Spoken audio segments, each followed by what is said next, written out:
们结婚吧，结了婚就可以把你的债务都免了，这样多好啊！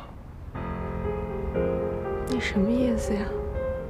我是这种为了钱跟你在一起的人吗？不是为了钱吗？什么意思呀？你不就等着我自己把这话说出来呢吗？我今天都听见了，你跟你爸在楼下说，只要你跟我结婚，欠我们家的钱，我就可以给你免了，还可以利用我们家的财力，把你爸欠的其他家的钱都给抹了，不是这样的吗？啊！天乐，你听错了，那只是一个假设，不是这样的。而且我告诉我爸，我们两个是真心相爱，让他放弃这种假设。对，是你听错了。我把这件事情告诉你，就是不想让你觉得我好像是有事情瞒着你。我觉得我们应该真心坦诚的相对，是不是？坦诚什么？啊？你是坦诚人吗？对，我把之前你跟谭少宇在一起，住在谭少宇家。就是为了让谭少宇免了你家债，不是这样？我怎么可能是这样的？我到谭少宇家，我爸在哪我都不知道，我跟他电话联系不上。你现在跟我联系，他电话打不通，我都不知道我爸在哪。直到前段时间我爸才出现在我面前，他才跟我说了债务问题，我根本不知道是我们家欠了你们家的债，我都不知道我爸欠了谁的债。我怎么可能知道我爸根本就没有跟我联系？就是为了免了你家的钱。前段时间我对你一切都是真的，我们的感情是没有任何的杂质，全部都是假的，全部是骗我的，一切都是骗我的，没有假的，就是骗我，骗我，假的。你这都是真的，你那个时候在旋转木马那里，你穿的粉色套头，骗我，一切都是假的，我在爱你，骗我，我没有骗你，骗了，听我说一遍，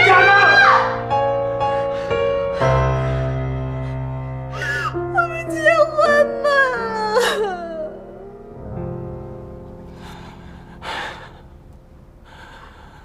分手吧。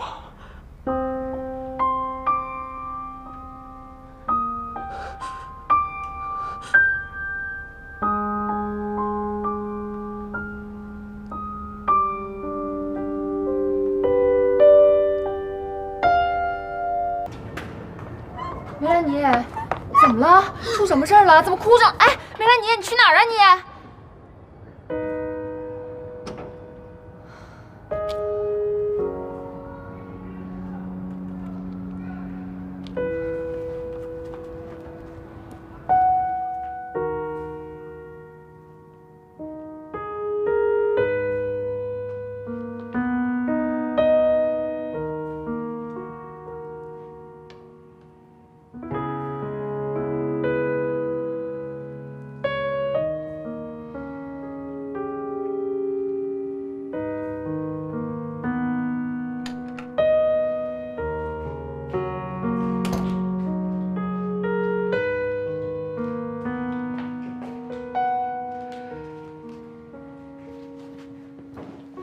出什么事儿了？梅兰妮怎么走了呀？你们俩是不是吵架了？不是好好的，吵什么架呀？是不是你又欺负她了？我从来没见她那么委屈过。你跟我说说，出什么事儿了？我帮你分析分析。你能让我一个人静静吗？不是还静什么呀？你可急死我呀！你跟我说说出什么事儿了啊？就怎么了？就吵成这样了？快跟我说说啊！你平时不是田乐？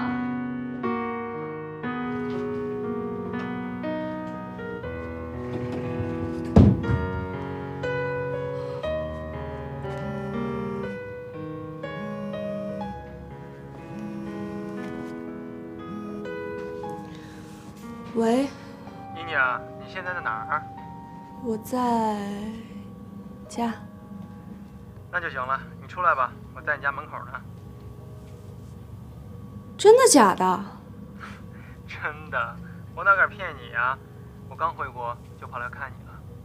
不是，你怎么突然回来，事先也不说一声啊？我不是想给你个惊喜吗？行了，你快出来吧，我门口等你。我，有点事儿在外面，没在家。哪儿啊？我来找你呗。行。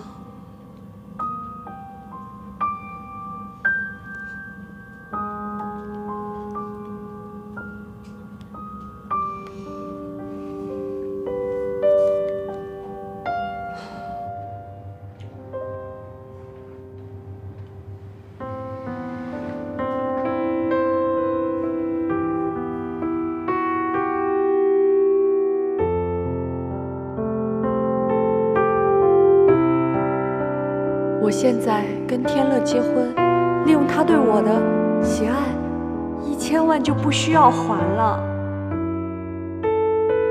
我喜欢你。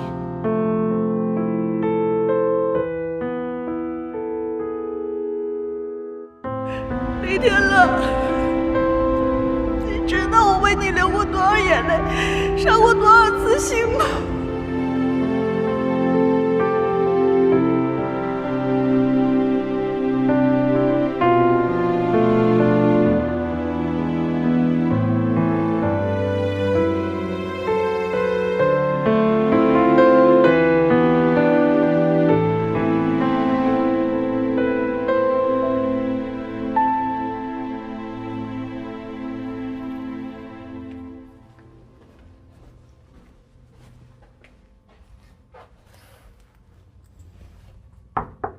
谁呀？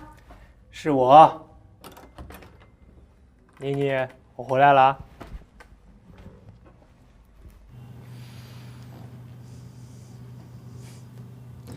你不是住在林天乐家吗？怎么搬这儿了？住人家家不太方便嘛，我自己这样比较自由一点。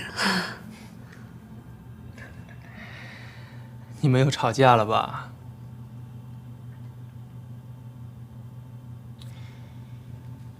连我都不说？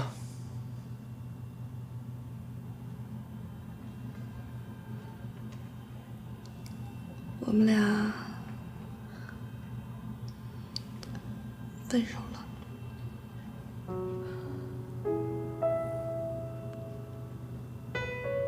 林天乐的对你不好。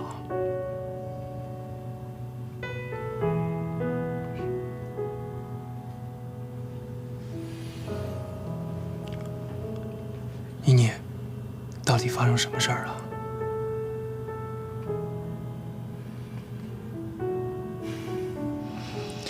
没事儿，你不用替我操心。行，你不说，我去找林天乐。如果他欺负你，我不会放过他。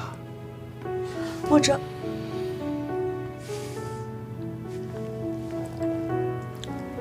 到底发生什么事儿了？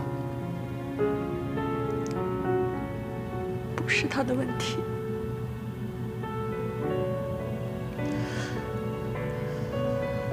是我爸爸欠了他们家1000万。我爸来找我商量的时候，被天乐听见了。他以为我是因为钱跟他在一块。林天乐，他竟然连最基本的信任都不给你。他不是说他爱你吗？你跟他朝夕相处，你是什么人他不明白。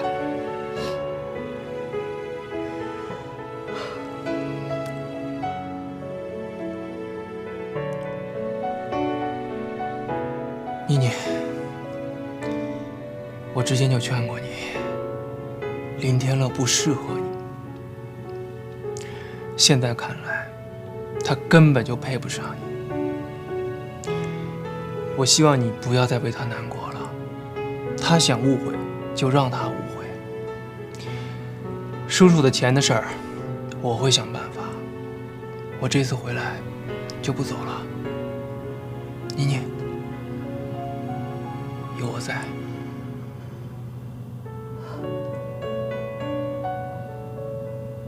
谢谢。行，你早点休息，我明天再来看你。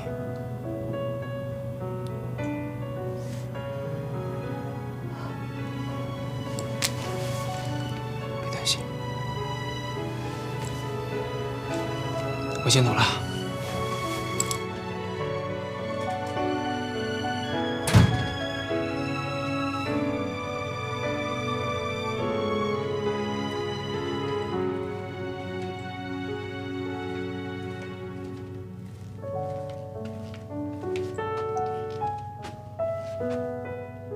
喂，给我准备1000万的支票。对，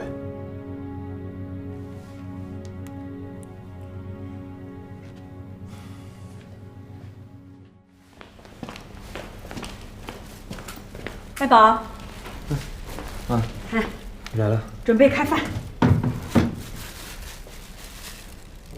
我没什么胃口。我就猜到你会说没胃口，我也知道你为了谁没胃口。爱宝，他到底有哪点好，值得你对他这样，把自己搞得这么狼狈？都是我心甘情愿的，跟夏丹没关系。妈妈早就跟你说过了，你好好的工作，好好的做事，妈妈托老姐妹给你找一个好的媳妇儿，不是什么都有了吗？你看看你现在，为了一个不会说话的夏丹，工作丢了，腿摔坏了，你值得吗？妈，我是真心喜欢夏丹。就算这条腿瘸了，我也认了。你省省吧，整天就是下单。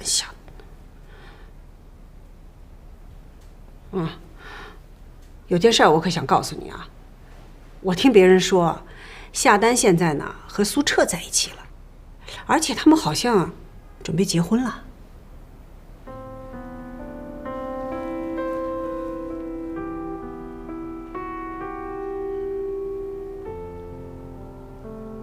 好事儿，结婚是好事儿啊。等我腿好了，说不定我还能赶上他们的婚礼呢。好了，不说了，什么下单，说了我就心烦。你听妈妈的，啊，把你的腿养好，妈一定给你找一个比夏丹好1000倍、10000倍的姑娘，行不行？妈，你就别替我操心了。你儿子我一表人才，是吧？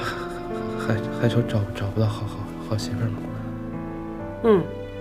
你嘴上光这么说，我真的是希望你心里头也这么想，不要在这一棵树上吊死嘛。好了，吃饭。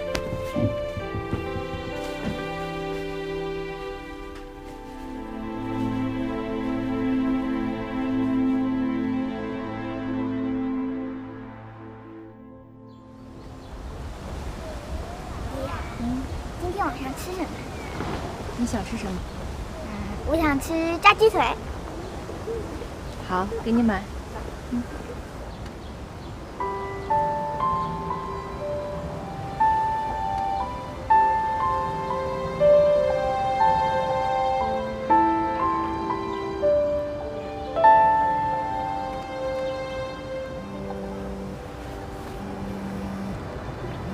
喂，谭总，保险公司的张律师到了，您在吗？我知道了，一会儿吧。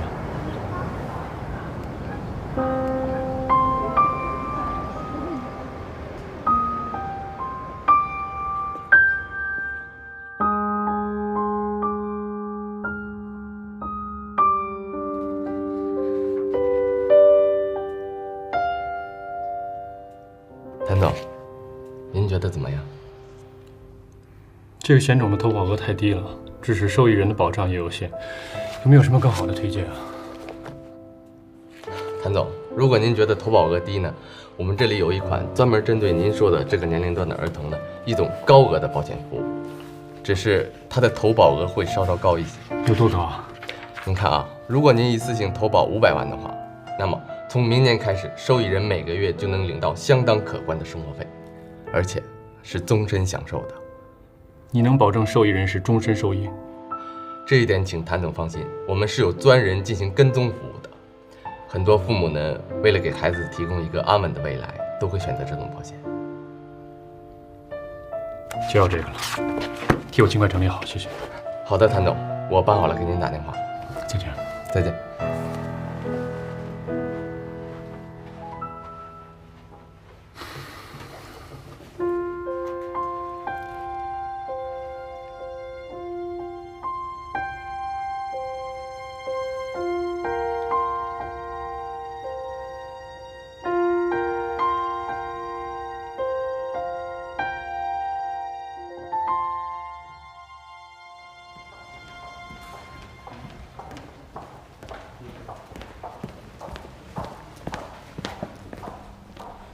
爱宝，哎，这刘总，你怎么来了？躺下来。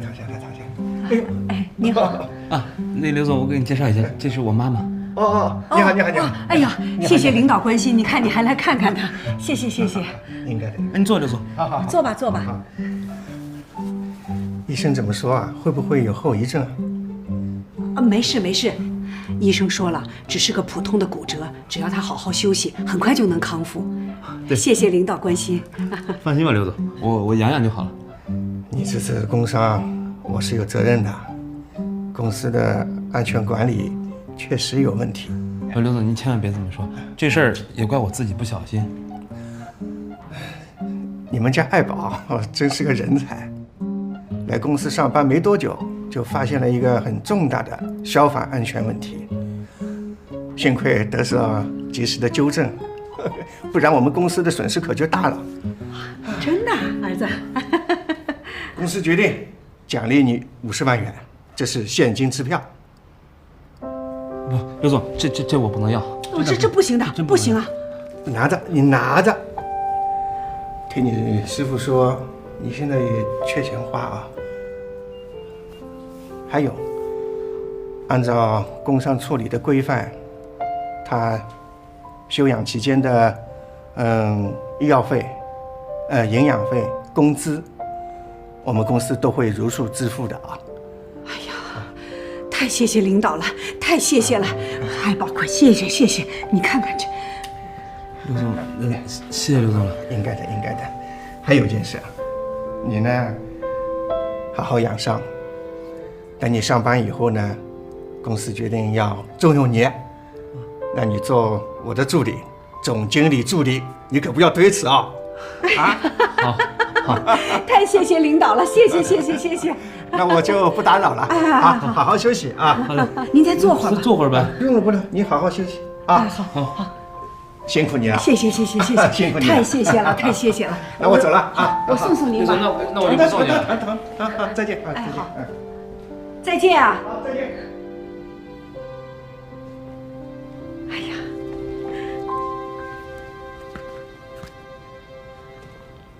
，50万，爱宝，你可真是因祸得福啊！行了，有了这50万呐，什么都有了。妈妈给你好好的存着，将来给你娶媳妇儿、买房子。妈，我想跟你商量个事。什么事儿？想把这50万交给夏丹。交给夏丹？为什么？我还是想帮他把那咖啡店盘下来。妈，你听我说嘛。你看我之所以弄成这样，就是为了这50万。现在终于有钱了，也不枉我白付出这一场，就帮我转交给他吧。爱宝，你昏头了？这是50万，不是5万的，你怎么随随便便就可以给一个不相干的人呢？再说我跟你说过了，那个夏丹已经跟苏澈在一起了。妈，夏丹他不是不相干的人，我爱他。我现在就是希望他能幸福。别的我都不在乎。妈，我知道我对不起你，你就答应儿子吧。爱宝，妈，我今后什么都听您的，你让我娶谁就娶谁，我绝对没有半句二话。这次就算我求你了，行吗？我求你了。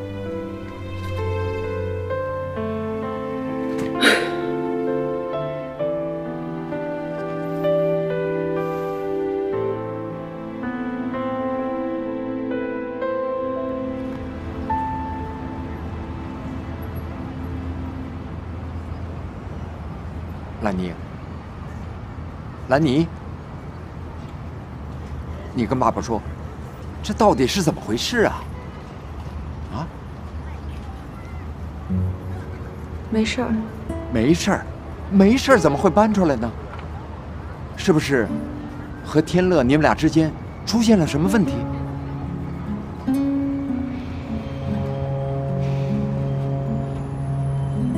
哎呀，分手了？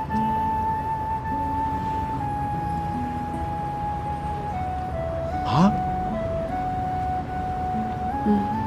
哎呀，那你赶快跟他解释啊！这件事跟你没关系啊！他不听我的解释。哎呀，怎么会这样呢？这都怨我呀！这事都怨我呀！爸，这不怪你，这是我们俩之间出了问题，他不相信我，我们这样下去也没意思。孩子，你别这么说，爸爸看得出来，天乐这个孩子还是不错的。哎呦，这次啊，要不是因为我呀，你们之间不会出问题的。这样吧，我去找他，我把一切都跟他说清楚。算了吧，分开了也挺好。我现在就不想这些了，我想好好工作，尽早自立，赶紧把债还上。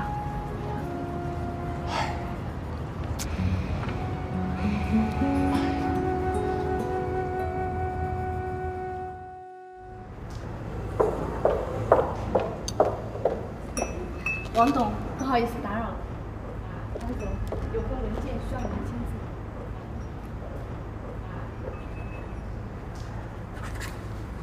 谢谢。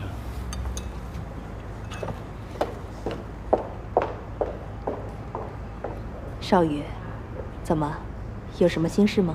没有，在想工作上的事情。哦，你最近工作很上心啊。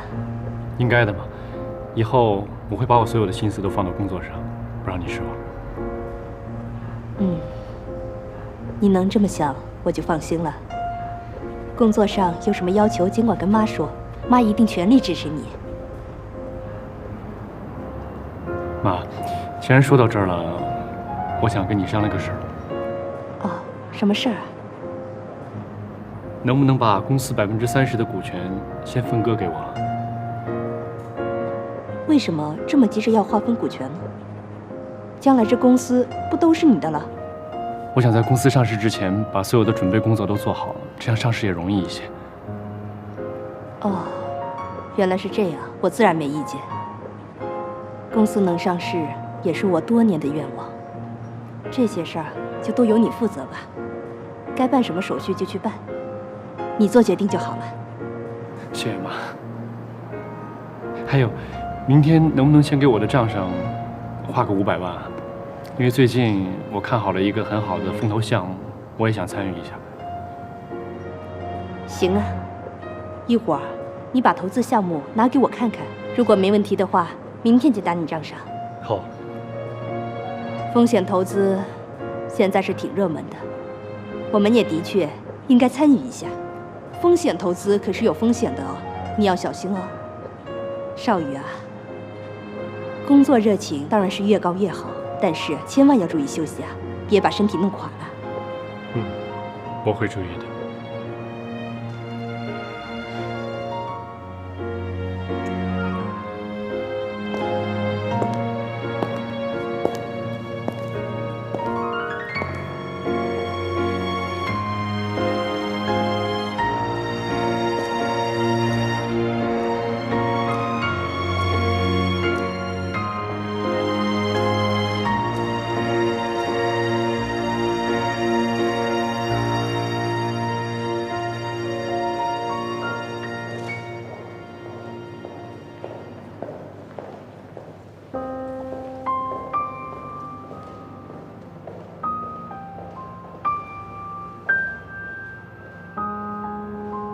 喂，张律师，这2天有空的话，麻烦你来一下公司。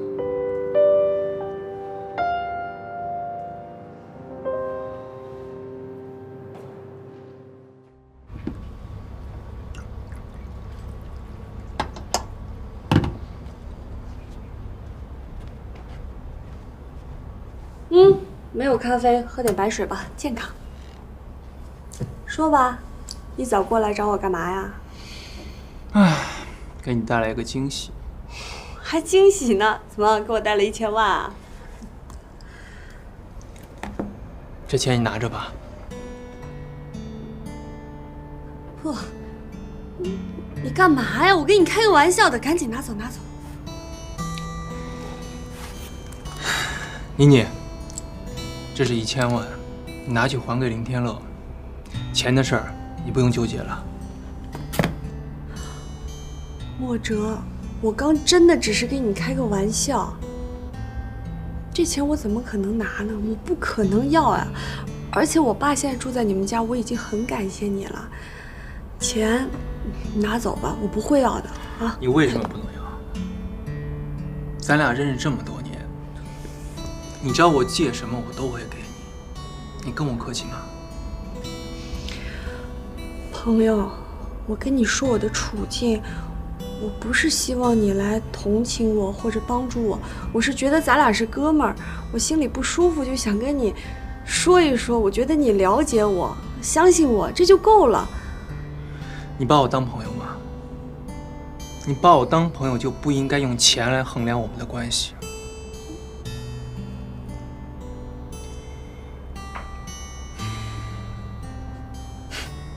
妮妮啊，其实我在国外这段时间，经常想起咱们小时候的事儿。我记得那时候我们同班同学，我的个儿还没你高呢，所以经常被那帮男同学欺负。但是，是谁跟个女汉子一样挡在我前面，指着鼻子跟人家骂，还跟人动手打架？我把你当朋友，我希望你也把我当朋友。我帮你是因为你是我哥们儿，我帮你是应该的。那我也是你朋友啊。梅叔叔现在这个情况，的确需要1000万。你有第二个办法吗？所以我觉得这个钱我出是最合适的。而且抛开你不说，叔叔跟阿姨从小就很照顾我，在我心里，他们就是我的家人。我拿钱出来帮我的家人，理所应当。这样，你还是觉得别扭的话，这个钱就当是我借给你的，你以后赚了钱慢慢还我，好不好？如果你这样还不收，那我觉得你就真的没把我当朋友。我现在能力有限，所以一下子还1000万，我可能一下子拿不出来这么多。梅兰妮啊，你什么时候变得这么没有自信了？你在我心里和在人民群众心里，那是上海新晋的天才级别的钻石设计师啊！你以后肯定前途无量，不可能这点钱都还不上。而且我借给你这笔钱还有一个原因，你知道是什么吗？是因为我了解你，我知道你心里觉得欠林天乐一个尊严。你觉得这1000万重要，还是你的尊严重要？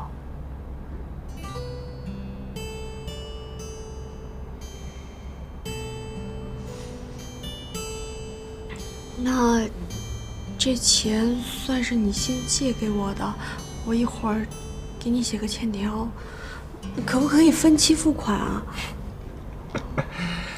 可以。傻了吧唧的。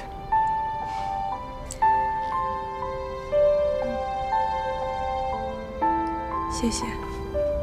没关系。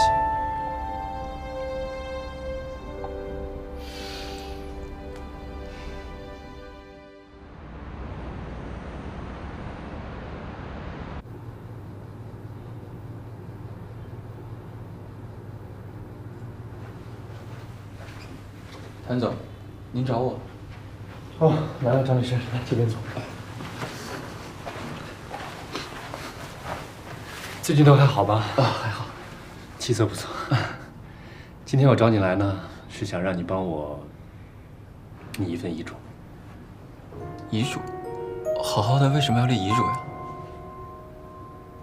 最近我脑部检查出来有一个恶性的胶质瘤，我估计剩下的日子可能不多了。恶性胶质瘤？那医生怎么说？可以做手术，但是成功率不是很高。即便成功的话，也有可能瘫痪。那王董知道这件事了吗？我还没有告诉我的母亲，我怕她受不了这个打击。谭总，现在医学这么发达，我想一定会有办法的。张律师，这件事情呢，暂且先不要让我的母亲知道，而遗嘱的受益人是谁，到时候我会告诉你。好，尽快替我办好就好。好，我先走了。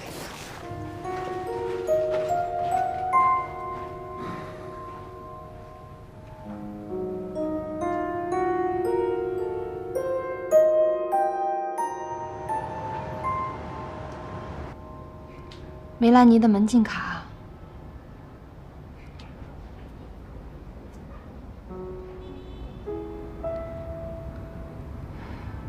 天乐，我知道你想说什么，我也希望这一切都是假的，可是我听见了，我亲耳听见的，我无法不去怀疑。但是你们两个真的应该好好谈一次，这中间肯定有误会。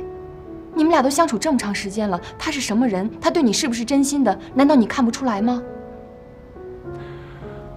我的公司告诉我，梅兰妮的爸爸就是欠我们巨额投资，到今天也没有还，这是事实吧？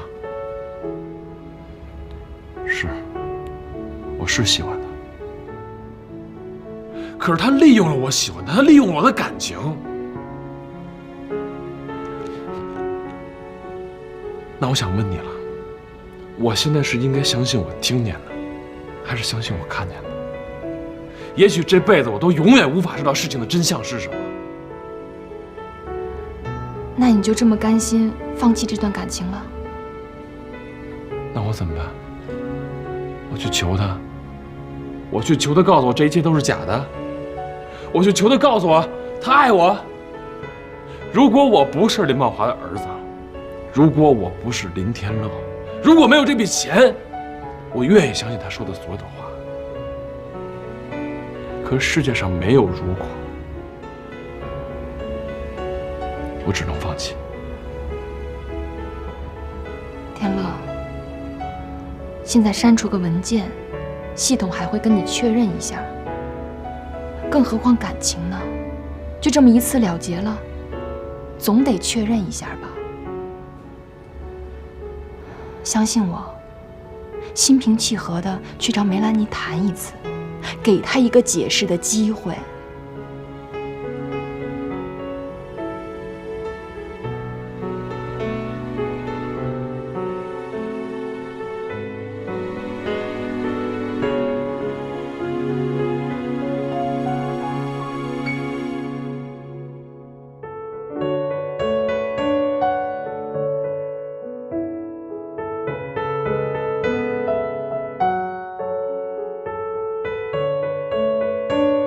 他的意思就是说，让你远离易然，然后珍惜我。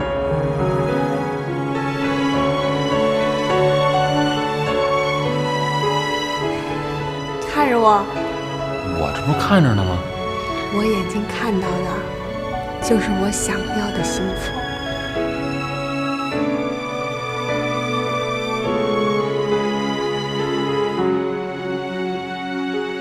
梨花有主。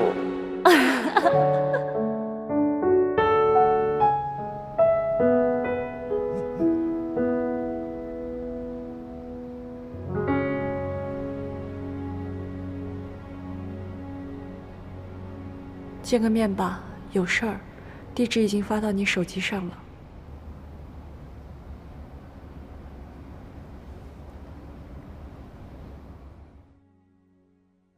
1000万还给你了。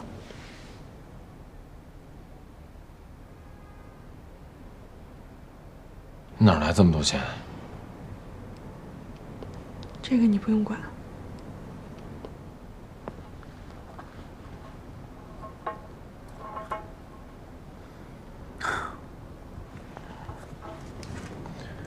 莫哲。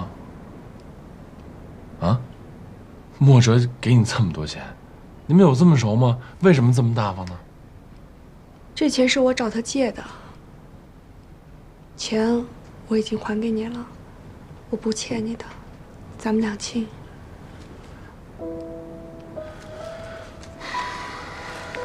这个钱我不会要，我没打算让你爸还，我已让公司撤诉了。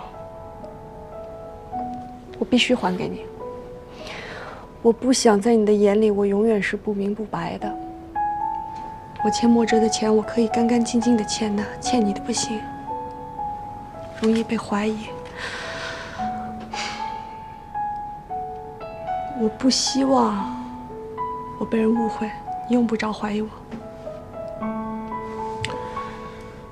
那天晚上是我太冲动了，我说了好多伤害你的话，我给你道个歉。用不着道歉。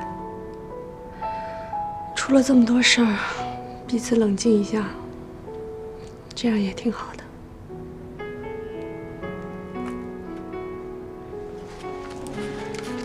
我就不相信莫哲会平白无故的借给你这么多钱。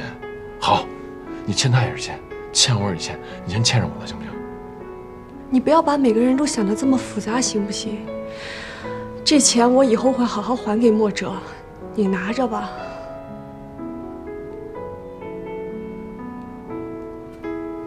这钱我不会要。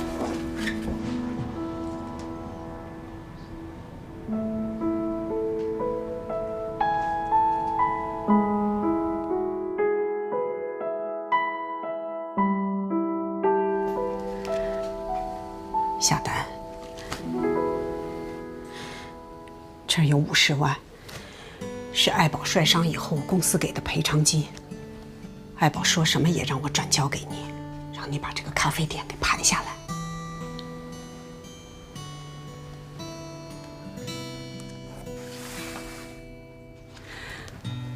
夏丹，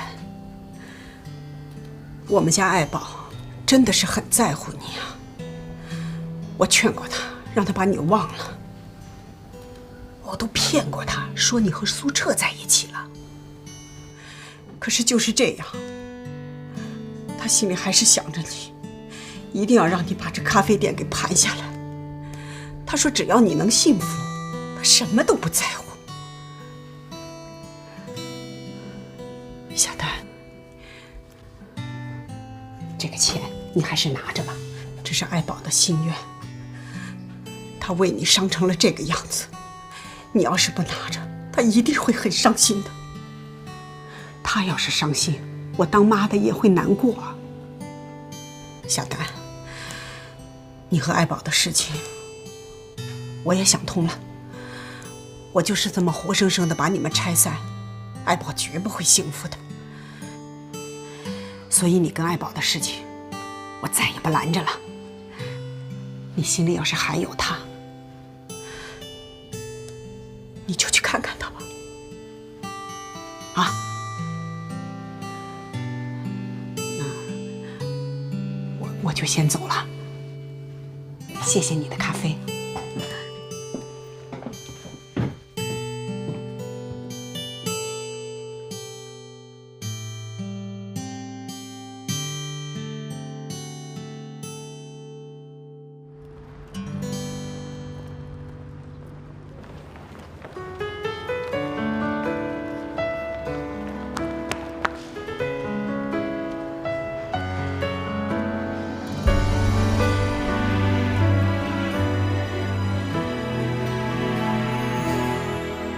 你的话像一根刺，扎在我心里最重的位置。也许这就是你想要的方式，忘掉所有的故事，要你在我心中突然消失。也许这不是那么容易的事，我的痛却不是一下子，我努力做你想要的样子，我尽力了却又把自己找回来，每次我是最后一个傻子，不懂事，渐渐找不到了熟悉的坚持，真心来得太迟，花心偷走日子，属于我们最幸福的事。我是最后一个傻子，不自私，我们都输给了寻常的日子，浪漫磨成理智，爱变得不真实，因为爱本来就没有万无一失。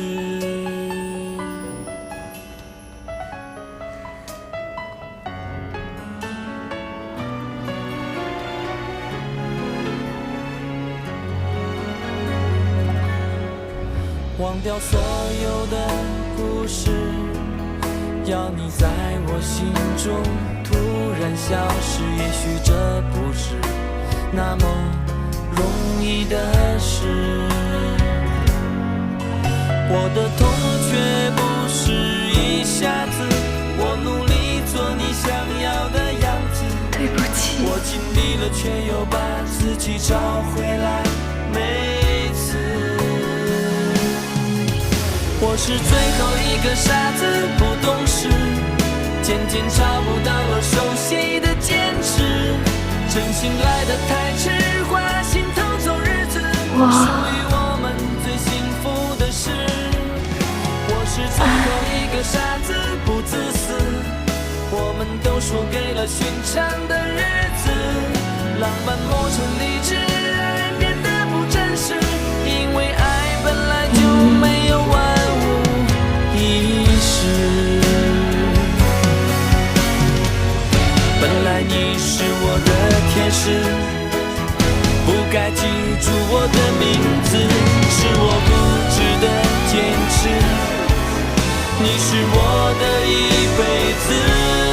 我是最后一个傻子，不懂事，渐渐找不到了熟悉的坚持，真心来得太迟，花心偷走日子，属于我们最幸福的事。我是最后一个傻子，不自私，我们都输给了寻常的日子，浪漫磨成理智，爱变得不真实，因为爱本来就没有万无一失。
他现在情况还稳定吗？还行，我刚给他做完理疗，虽然医生说希望渺茫，但是复健治疗一定该坚持。最近一段时间辛苦你了。唉，应该的。哎，梅兰你没来啊？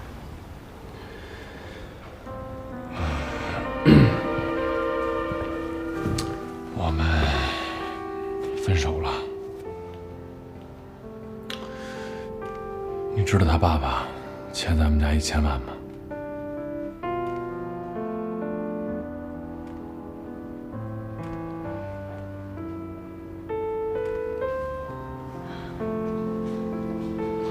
天乐，你是不是现在挺疑惑的？疑惑在梅兰妮是为了爱你，还是为了还债？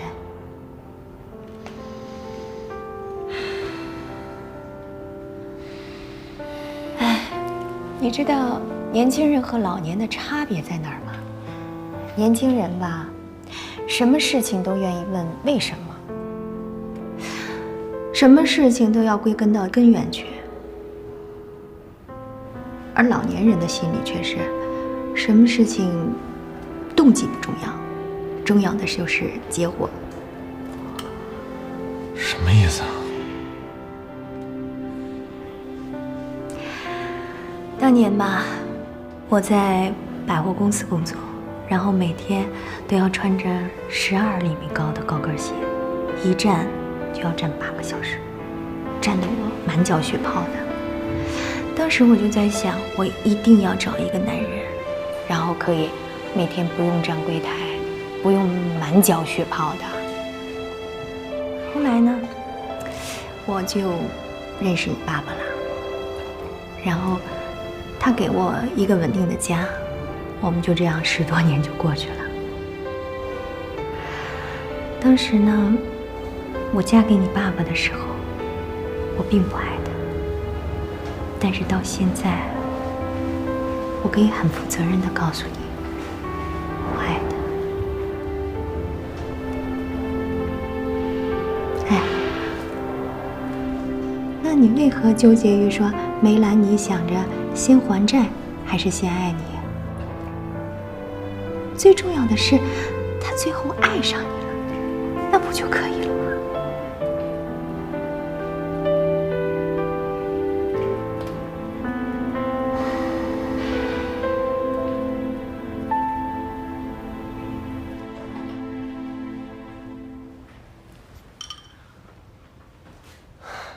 爱宝，哎，进来。你干嘛呢？进来啊！不都说好了吗？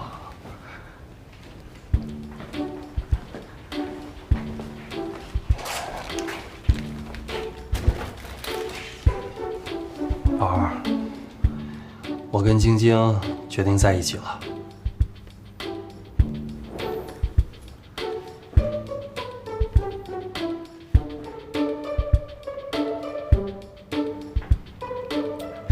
大宝儿，你听我跟你说啊，你跟晶晶之前其实是一场误会。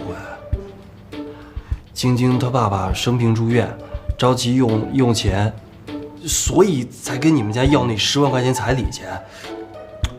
这事儿你不能全怪晶晶。宝儿，你得相信我。你说这么多年，我什么时候骗过你啊？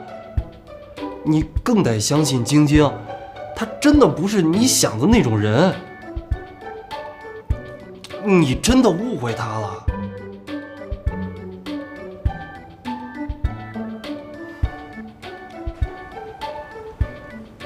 宝儿，你看，你跟夏丹也甜蜜了，也幸福了。我希望你也能祝我跟晶晶幸福。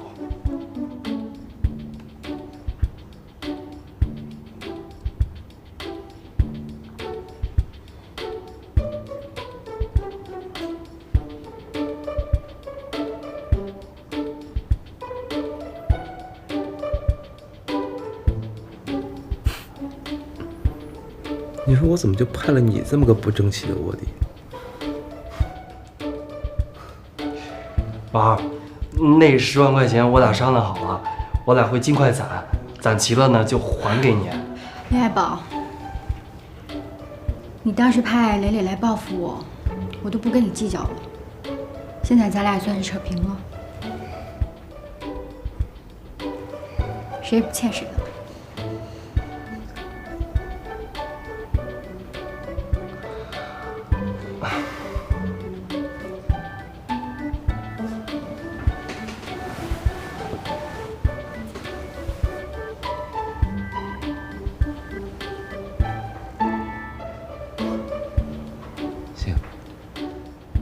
这场反间战最终以我方卧底投降、失败惨重而结束。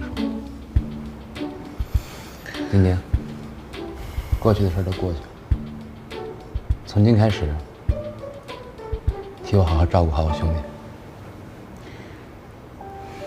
放心吧，我祝你们幸福。谢谢。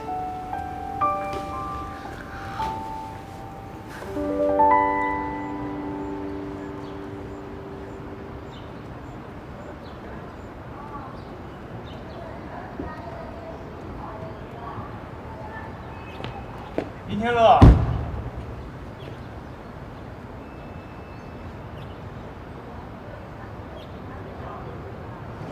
这个你收下吧。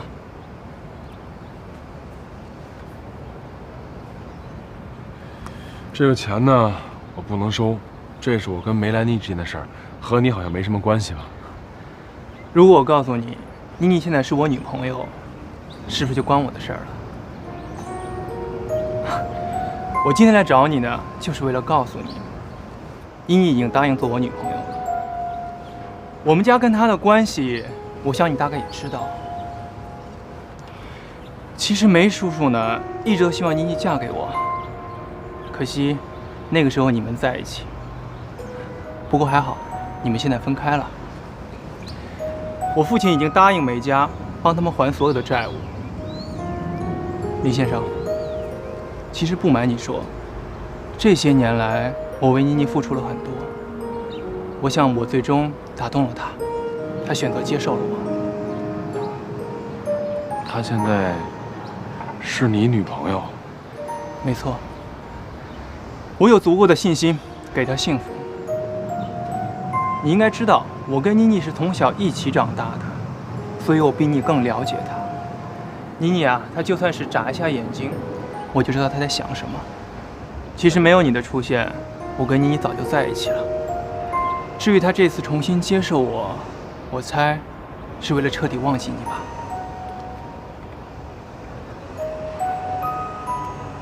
我跟梅兰妮说了，这钱我不会要的。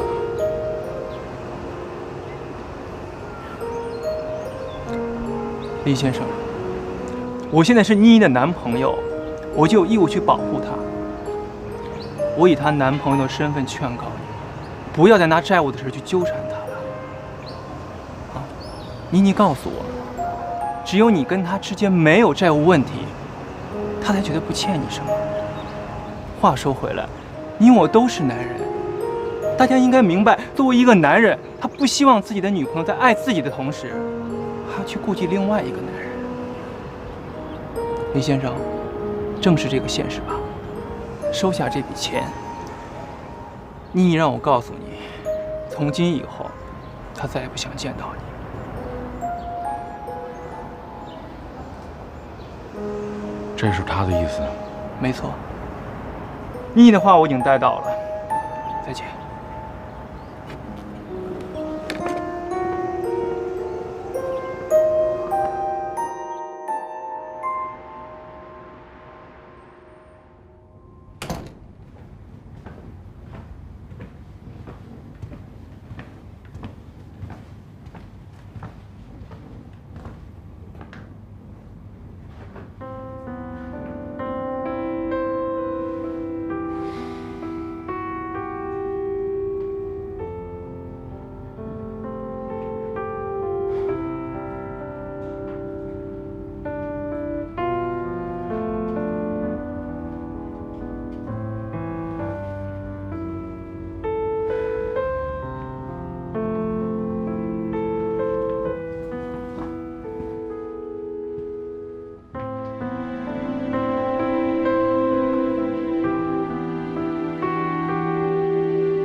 这么多钱，咱先不说这钱哪儿来的，我先给你讲讲给钱这人。看这章了吗？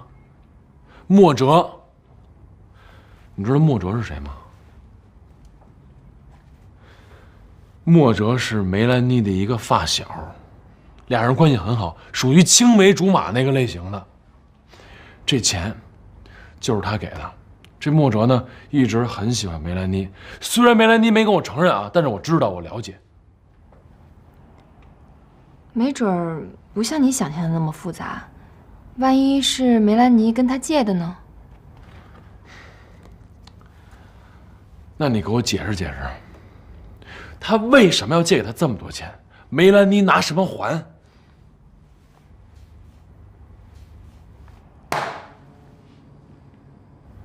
这个问题解释不了吧？啊？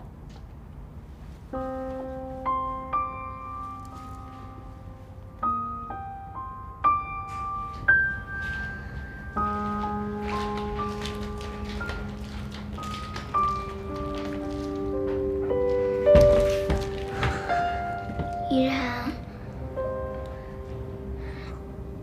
梅兰妮姐姐什么时候回来呀？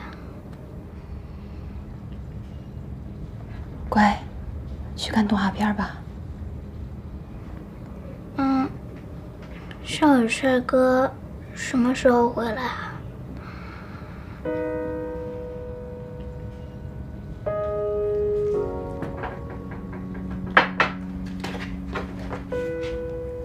依莲，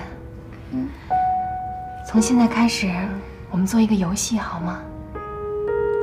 是不是要玩以后再也不能提少宇帅哥和梅兰妮姐姐的游戏啊？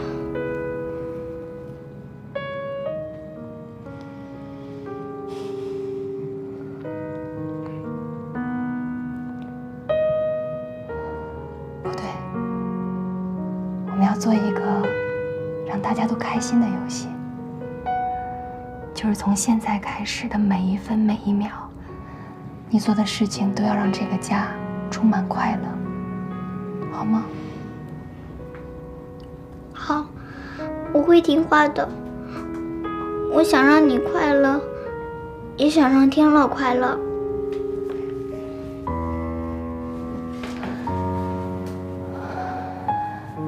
依莲长大了，懂事了。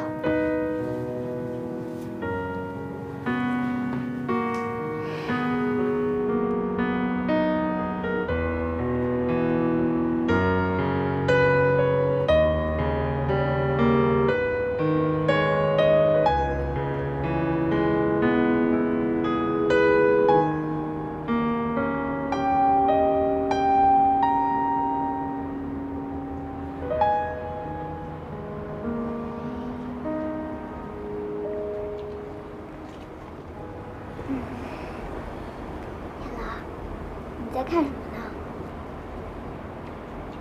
我在看星空。看星空啊？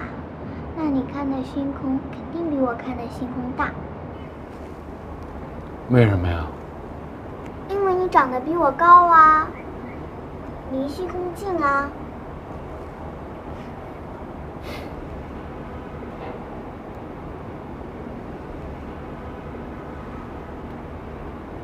天乐，我给你讲个笑话吧。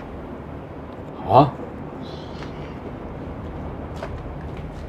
很久很久以前呢，有一根火柴呢，它走在路上，突然呢，它的头啊就好痒好痒好痒，就挠啊挠啊挠，挠啊挠啊挠，突然，砰，着了，怎么办呢？这时啊，就来了一辆救护车，牙医的把火柴送到了医院。到了医院啊，他就包啊缠呐，包啊绕啊，被包成了一个什么你知道吧？被包成了一个棉签，就这样。然后呢，过了几天呢，他的伤就好了。他来到镜子前一照，你猜他又变成了什么？变成了一根啊牙签。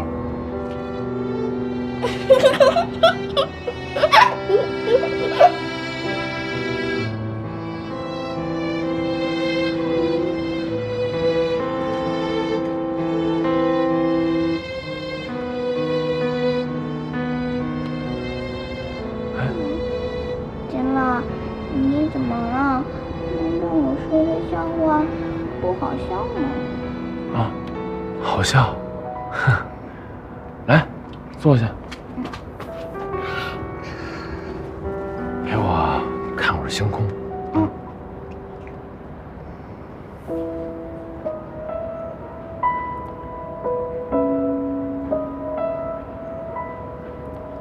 哎，你知道吗？有一个地方叫特卡波，在地球的另外一边。那个地方叫新西兰，星空特别的美。等你长大了，有机会带你去，好不好？好。